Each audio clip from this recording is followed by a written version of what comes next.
So this video is how to check a D-104 mic with a volt ohm meter to see if there's output. A friend of mine, Bill, was having trouble with his D-104, so I wanted to go through a quick little demo on this one. I picked this one up off eBay and it was about $100 and it's clean. I put a battery into it. I took it apart and cleaned up the switch in here, which probably didn't need anything, but I wanted to put some grease into the switch so that when you press the mic, it doesn't make any clicking sounds. It doesn't make any sounds now. Anyway, on to the testing. So you could test the mic directly with the volt ohm meter, and here we'll put the volt ohm meter on the AC setting.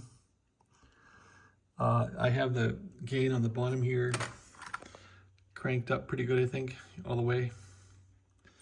So take that thing clockwise, and I do know that I can get audio from this plug from pins 2 and 3. Basically, pin 2 is the hot white wire, and the rest of these are ground, or they will ground when you want to ground and transmit. So I can put a wire into pin 2 and any other pin and get audio. Let's do that.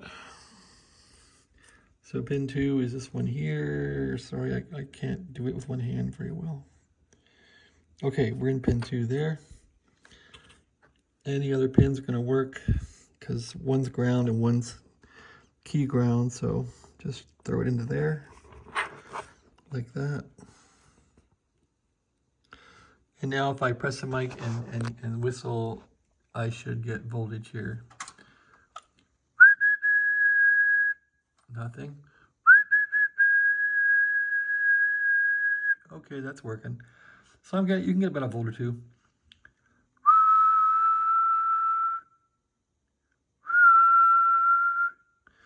So that's one quick way to check that you have output from your D-104 without connecting up to the radio. And if you get that, you know you're on the right track. Thanks for watching. Have a great day.